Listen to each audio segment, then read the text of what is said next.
आज नरेंद्र मोदी जी से, भारतीय जनता पार्टी की सरकार से देश की जनता का विश्वास उठ चुका है। 2025 का पर्चा लीक हुआ जिसको इन्होंने माना नहीं, 24 का पर्चा लीक हुआ, देश की व्यवस्था लीक हो चुकी है। नरेंद्र मोदी जी की सरकार पर जनता का भरोसा खत्म हो चुका है। जनता को यहाँ कॉकरोच समझा जा रहा है। उन बच्चों के सपनों को कुचला गया। खुलेआम पेपर बिका, खुलेआम पेपर आज बाजार में आया। नरेंद्र मोदी जी ये भी कह सकते हैं कल को कि राष्ट्र हित में खाना बंद कर दो। नमस्कार, आप देख रहे हैं अपडेट इंडिया में, आपके साथ सोनू ढाका। अभी हमारे साथ मौजूद है शाहपुरा विधायक मनीष यादव जी। सर, रीनीट करवा रही है सरकार, कह रही है कि जब रीनीट हो रही है फिर क्यों विरोध जताया जा रहा है?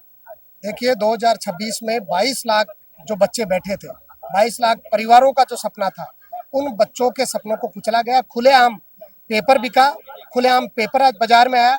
आज उस पेपर जो लीक की घटना के बाद में देश के जो बच्चे हैं, हमारे एनटीए के जो अभ्यर्थी हैं, जो वो सुसाइड करने पर उतर रहे हैं और देश की सरकार कर रहे हैं कि क्यों परेशान है।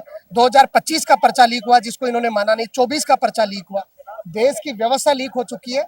नरेंद्र मोदी जी की सरकार पर जनता का भरोसा खत्म हो चुका है। जनता को यहाँ कॉकरोच समझा जा रहा है और यहाँ तक कि मोदी जब आज देश कैसी ऐसी अव्यवस्थाओं से जूझ रहा है, वहां जाकर के दूसरे देशों में खिलखिला रहे हैं और मौज मस्ती कर रहे हैं। और देश की जो वाकई जो देश को आज जरूरत होनी चाहिए एक मजबूत नेतृत्व की, वो आज देश में नहीं है।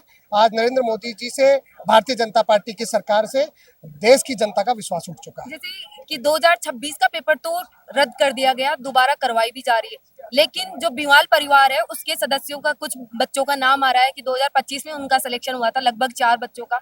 और आपने खुद ने देखा था कि 2024 का पेपर था, सुप्रीम कोर्ट तक मामला गया था, तो वो भी पेपर लीक हुआ था, 25 का भी लीक हुआ था। तो क्या कांग्रेस इतना कुछ करेगी कि ये वो दोनों पेपर भी रद्द हो? अब आज राजस्थान की राजधानी जयपुर में कांग्रेस का कार्यकर्ता सड़कों पर है, आम जनता सड़कों पर है। हम मान रहे हैं 26 का लीक हुआ है, सबने माना है 25 का लीक हुआ है, 24 का लीक हुआ है। और मैं तो यहाँ तक कि कह रहा हूँ कि देश की जो व्यवस्था है वो सारी लीक हो चुकी है। देश आज कंगाली की राह पर जा रहा है इस मोदी के नेतृत्व में। मेरा मानना है कि सरकार को समझना चाहिए, देश हित को समझना चाहिए, देश की जनता के प्रति अपने दायित्व को समझना चाहिए, लेकिन वो समझ नहीं पा रहे। एक बात ये है कि सर, जैसे आज सरस डेयरी ने दूध के जो भी उत्पाद है उन पर रेट बढ़ा दिए, 2 रुपए बढ़ा दिए, पनीर पर 23 रुपए बढ़ा दिए, पेट्रोल डीजल पर प्राइसेस बढ़ गई, लगभग सभी। एक तरफ महंगाई है, लोगों का कहना है कि कमाई नहीं बढ़ रही। नरेंद्र मोदी जी कल को ये भी कह सकते हैं कि दूध पीना बंद कर दो, बच्चे दूध नहीं पिए, पेट्रोल डीजल काम लेना बंद करो, सोना वैसे ही नहीं खरीदना।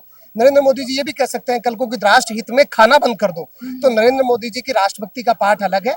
आज अर्थव्यवस्था हमारी निचले स्तर पर है, हमारा जो रुपया है गिर के 96 रुपए हो गया, देश खस्ता हाल में जा रहा है और नरेंद्र मोदी जी विदेश में जाकर के खिलखिला रहे हैं।